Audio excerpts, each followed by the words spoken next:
In 1985, a self-proclaimed Satan worshiper believed his horrifying acts would earn him a place at the devil's side in hell. Determined to prove his devotion, he unleashed a wave of terror across Los Angeles and San Francisco. Claiming to be more sinister than even Jack the Ripper, he prowled the night, breaking into homes and committing crimes so grotesque they left entire communities paralyzed with fear. But the seeds of this nightmare were planted years earlier. In 1978, 18-year-old Ricardo Leyva left his hometown of El Paso, Texas, and moved to Southern California. A ninth-grade dropout, Ricardo's life was a toxic mix of laziness, junk food, and marijuana. His sugar addiction had rotted his teeth, leaving him with a putrid breath, a detail that only added to the unsettling aura he would later cultivate. Frequent drug use led to arrest for possession and theft, and by the early 1980s, he had been jailed twice for car theft, once in Pasadena in 1981 and again in Los Angeles in 1984. At this point, Ricardo was little more than a drifter, a man known to few, feared by none. But beneath the surface, something dark was brewing. Ricardo Leyva was on the brink of a transformation that would make him infamous. Soon, the world would know him by a far darker name, Richard Ramirez, pinpointing what pushed Ramirez toward Satanism, and eventually a life of brutal crime is far from simple. But if there was a single moment that changed everything, it happened when Richard was just 13 years old. One night, he was with his cousin Mike, a Green Beret and Vietnam War veteran, whose time overseas had left him profoundly warped. Mike revealed in recounting the horrors of war, bragging about the atrocities he had committed. He didn't just tell young Richard about torturing and mutilating his enemies. He showed him photographs as proof.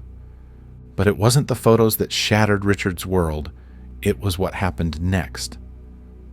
As the two smoked marijuana, Mike's wife began berating him for being unemployed.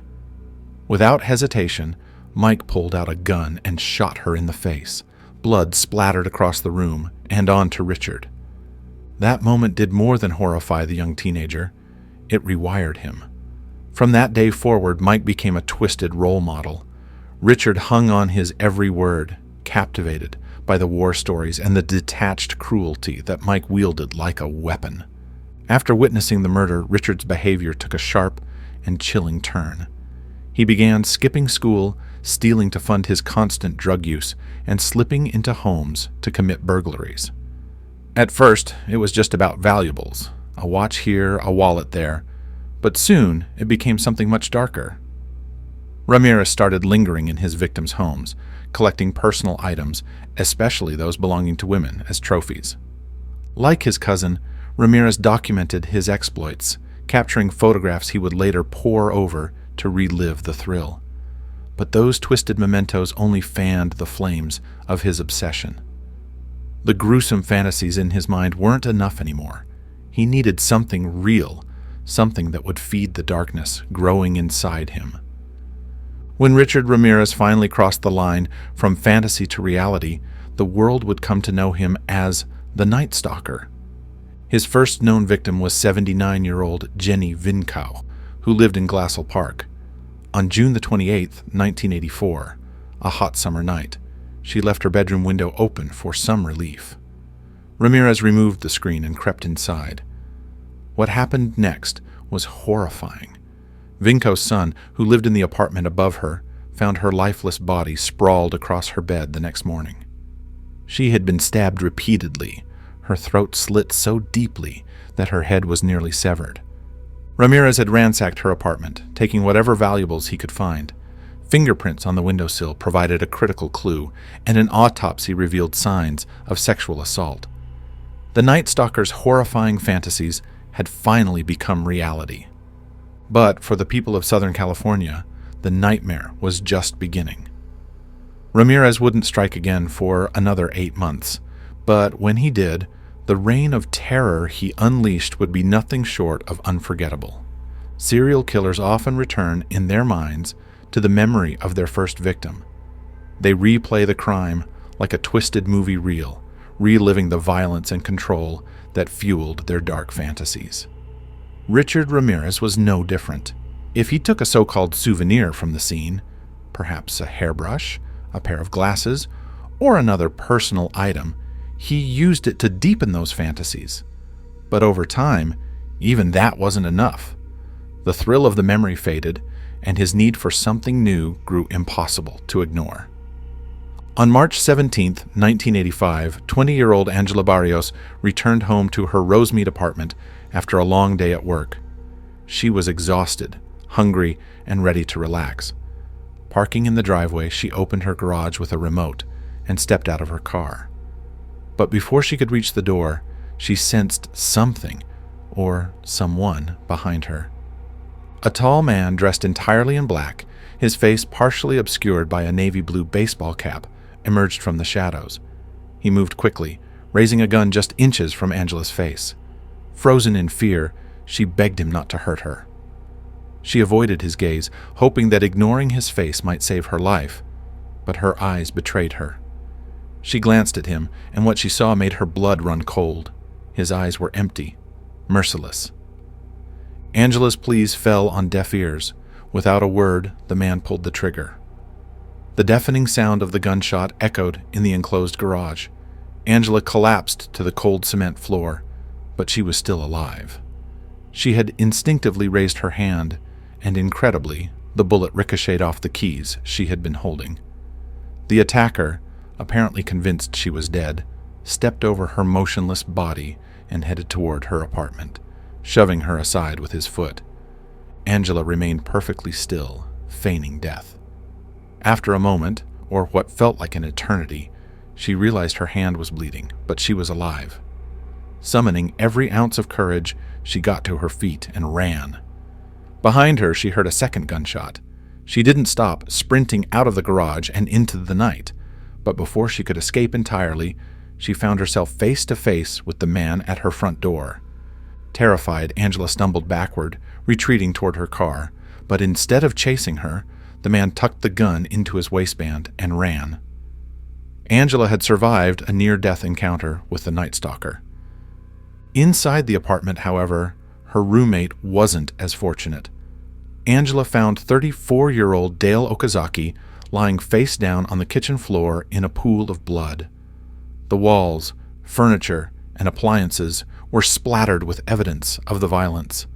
Angela rushed to check her pulse, but Dale was gone, a bullet wound to her forehead ending her life. Angela called 911, and when police arrived, they discovered a critical piece of evidence: the killer's baseball cap left behind in the garage. But for Richard Ramirez, this horrific crime didn't satisfy his growing hunger.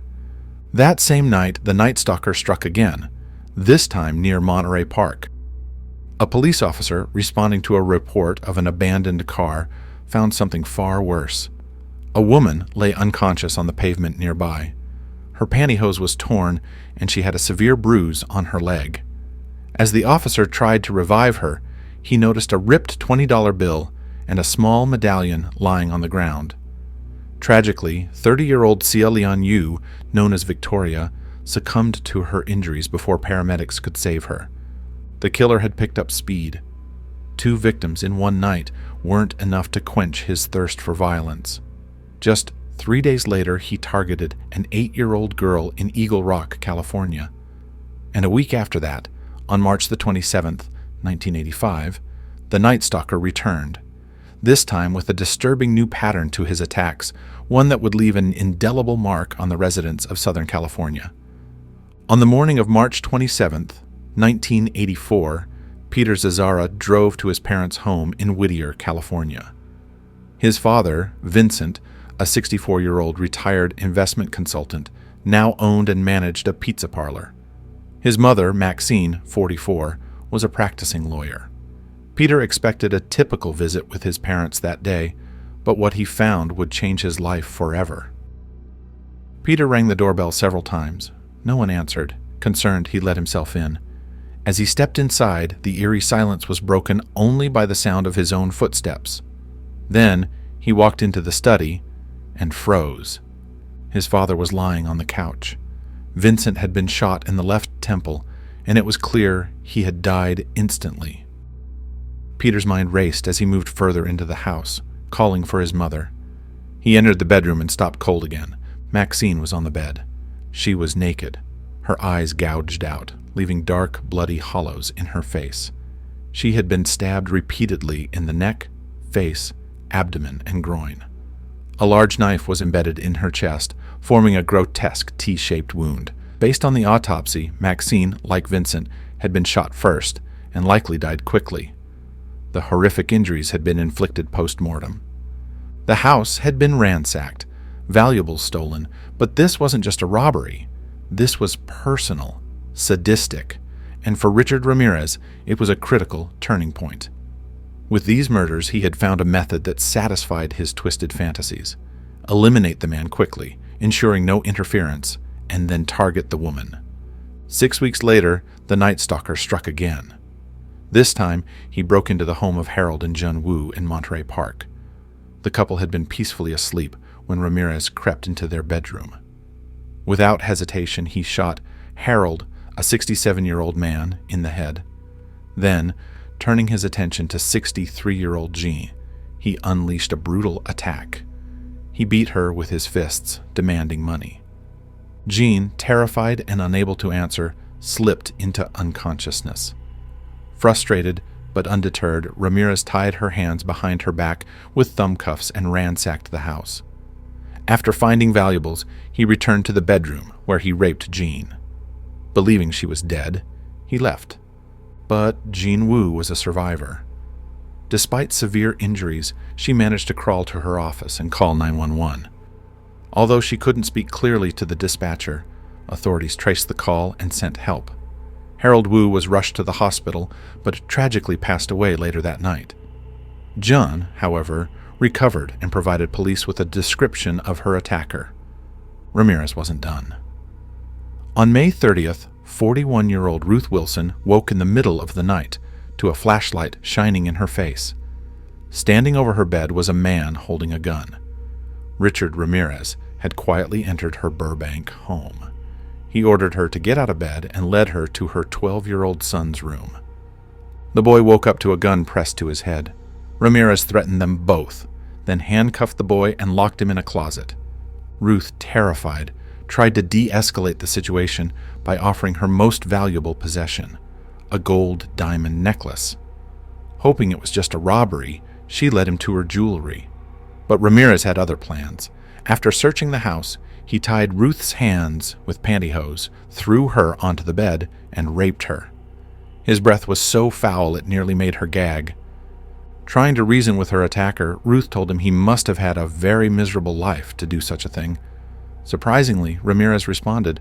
He complimented her appearance for her age and told her he'd spare her life, even though he had killed many others. He loosened the pantyhose around her wrists when she complained they were cutting off circulation. Before leaving, Ramirez brought Ruth a bathrobe and released her son from the closet. He tied them together and disappeared into the night. Once he was gone, the boy managed to free himself and called the police. Ruth described the intruder as a tall, Latino man with long black hair, a description that matched other reports. The Night Stalker had escalated from one horrific crime to another, leaving behind survivors, terror, and unimaginable grief in his wake. And this was just the beginning of a reign of terror that would grip California in fear. By the mid-1980s, Los Angeles was under siege. A shadowy figure was targeting random homes, leaving behind a trail of terror and devastation. The police had one name for him, the Valley Burglar. But the press, captivated by the sheer malevolence of his crimes, called him something far more sinister, the Night Stalker. People compared him to a modern Dracula or Jack the Ripper, but this man, Richard Ramirez, was something entirely his own, and he was just getting started. In the spring of 1985, Ramirez ramped up his attacks. On May 29th, in the quiet town of Monrovia, two elderly sisters, Melvia Keller and Blanche Wolfe, were found in their home. The attack was brutal, and while one sister survived, the other tragically passed away. The scene left behind was haunting, featuring strange symbols that only deepened the mystery of who this person was. or why he was targeting these unsuspecting victims. Weeks later, on June 27th, a young girl in Arcadia became the next victim of the Night Stalker's growing spree. But that wasn't all. The very next day, another crime shocked the community. This time, a woman named Patty Higgins was found in her home, and investigators quickly connected her case to the same unknown suspect. The attacks continued. On July 2nd, Mary Louise Cannon, a 75-year-old retiree, was discovered in her ransacked home. Just 3 days later, a teenager in Arcadia narrowly survived after being attacked in her own neighborhood. These incidents were spreading like wildfire across Los Angeles County, and the once quiet suburbs now felt like hunting grounds for an unseen predator. Then, on July 7th, Joyce Lucille Nelson, a 61-year-old woman in Monterey Park, became another victim. Later that night, in the same neighborhood, a nurse named Linda Fortuna woke up to find a man in her bedroom. He was tall, gaunt, and dressed entirely in black. Holding a weapon, he threatened her, but eventually left without taking her life. It was a rare outcome for anyone who came face to face with the Night Stalker. Less than 2 weeks later, on July 20th, Ramirez struck again, this time in Glendale. A couple, Maxon and Lila Nealing, were found after a particularly violent attack. The details were chilling, and investigators believed Ramirez was becoming bolder and more unpredictable. That same night, he targeted another family in Sun Valley, committing another heinous crime that left both investigators and residents shaken.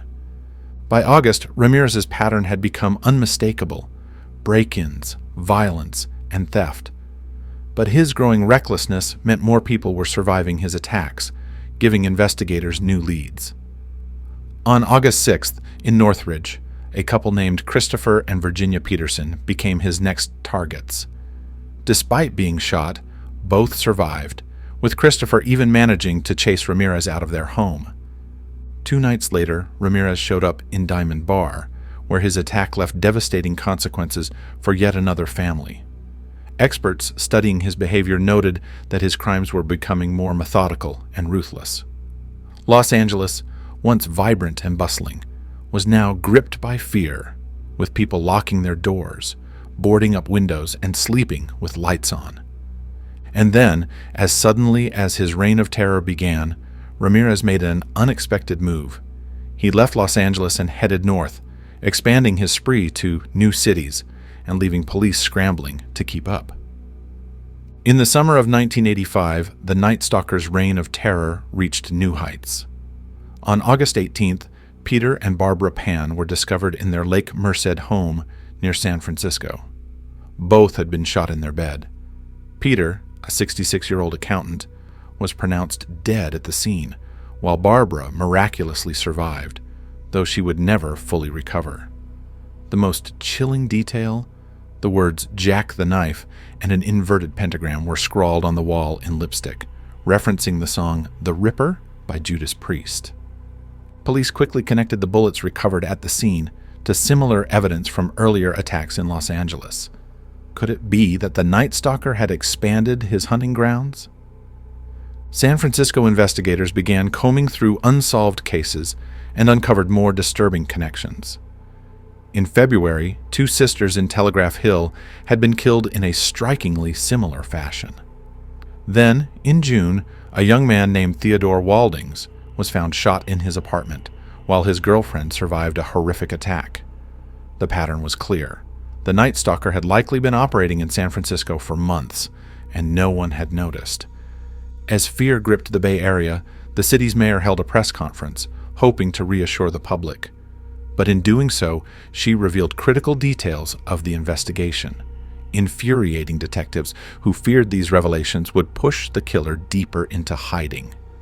Despite this setback, a breakthrough came when a shelter manager in the Tenderloin area reported a young man staying there who matched the Night Stalker's description: thin, unkempt, with decayed teeth and a foul smell. Detectives visited the room he'd stayed in and found a pentagram painted on the bathroom door. The man had left abruptly on August 17th, the night before the Pan family was attacked. The trail grew warmer when a man from a nearby town reported buying jewelry, later identified as belonging to Peter Pan, from someone who fit the suspect's description.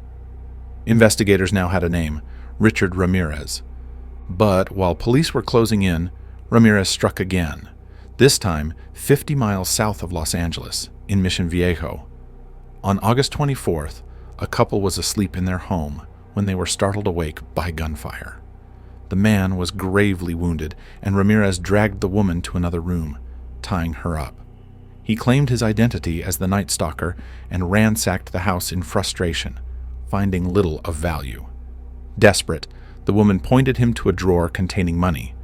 Ramirez forced her to swear to Satan that she was telling the truth, then let her go, only to demand more bizarre declarations of loyalty to Satan. After an excruciating ordeal, Ramirez left, laughing as he disappeared into the night. But this time, he made a critical mistake. Earlier that evening, a teenager working on his motorcycle had noticed an unfamiliar orange Toyota cruising through the neighborhood. Sensing something off, he jotted down the license plate number. That lead broke the case wide open. The car was traced back to Los Angeles, where it had been reported stolen. Investigators staked it out for hours, but never saw Ramirez return.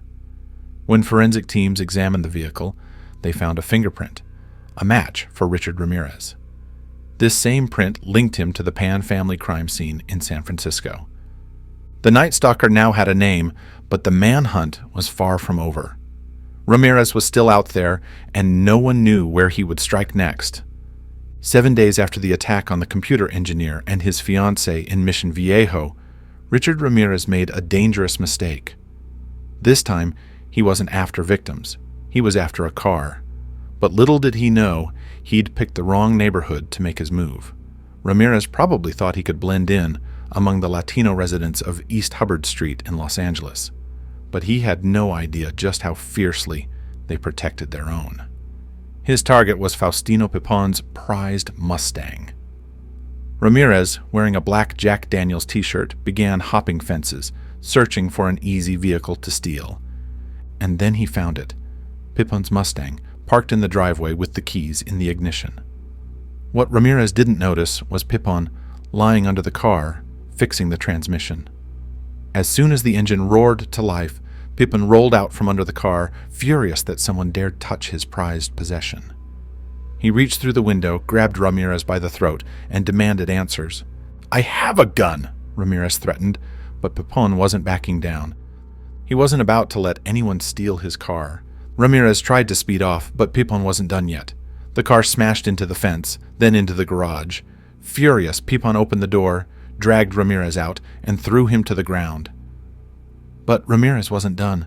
He sprang to his feet and bolted across the street, where 28-year-old Angelina de la Torres was just getting into her car. Without hesitation, Ramirez stuck his head through the window and demanded her keys, threatening to kill her if she refused.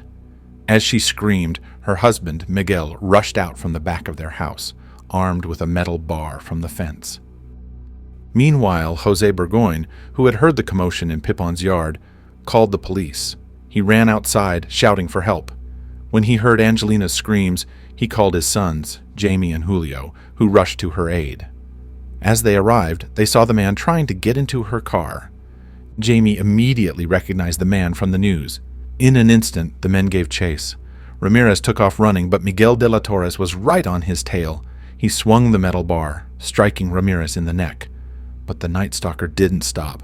He kept running. The Burgoyne brothers followed close behind, determined to catch him. Finally, Ramirez stumbled and fell, but managed to regain his footing. But then he stopped.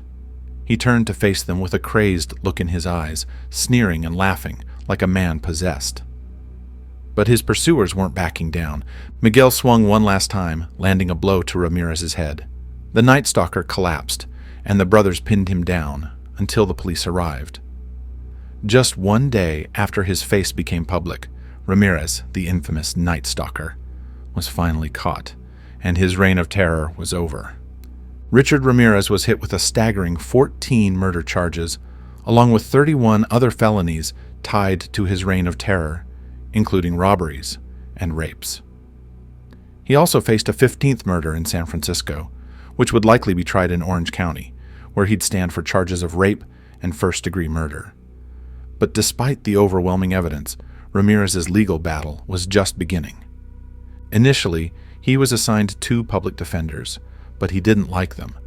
Another lawyer came and went before his family finally turned to Daniel and Arturo Hernandez, 2 attorneys with a track record of murder cases, though none of them had ever defended someone facing the death penalty. Their eloquence did little to help in the October 1985 hearings, when Ramirez, eager to put on a show, displayed a pentagram on his palm and shouted, "Hail Satan." The outburst shook the courtroom. The lights went out, guards drew their guns, and the order was given for everyone to hit the floor. As they dragged Ramirez out of the room, the tension was palpable.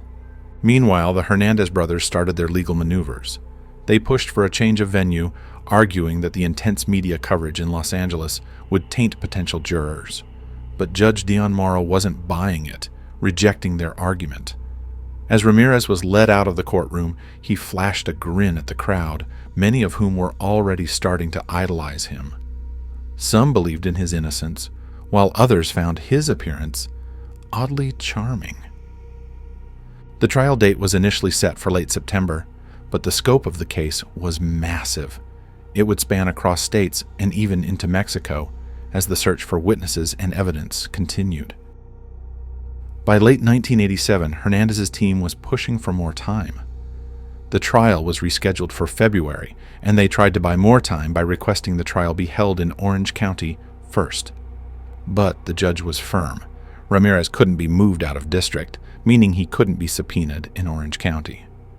Desperate, the defense tried a new tactic, splitting the charges into 6 separate cases, hoping to reduce the weight of the overwhelming evidence. But by July 1988, nearly 3 years after his arrest, Ramirez made a surprising decision. He changed his plea to insanity, abandoning his previous claim of not guilty. The judge ordered jury selection to begin, and though the défense requested yet another delay, the trial was finally set to start. On September 20th, 1989, after nearly 2 months of deliberation, the jury returned a unanimous verdict: guilty on all 43 counts. Ramirez, not present at the hearing, chose to avoid facing the outcome of his trial, leaving his group of female fans behind. The courtroom was buzzing with the weight of the decision. On October 3rd, 1989, after a brief 4-day sentencing trial, the jury voted unanimously for the death penalty. On November 9th, Ramirez was formally sentenced to 19 death sentences. In a final defiant moment, he turned to the court, sneering, "You don't understand me, and I don't expect you to. You can't do this. I am beyond your means. I am beyond good and evil. Legions of the night, night breed. Don't repeat the mistakes of the Night Stalker and show no mercy. I will be avenged. Lucifer is in all of us." He called the officials liars, claiming he'd been misunderstood. When he was transferred to San Quentin, he flashed the devil's sign to a bus full of female prisoners who shouted, "Murderer," at him. He smiled back, undeterred, as the legacy of his madness lived on. Richard Ramirez, the notorious Night Stalker, passed away from natural causes on June 7th, 2013, leaving behind a legacy of terror. What do you think? How much do we really know about the twisted minds of those who walk among us? Share your thoughts in the comments below, and if you want to hear more unsettling stories like this, hit that subscribe button. I've got plenty more chilling true crime stories to keep you up at night.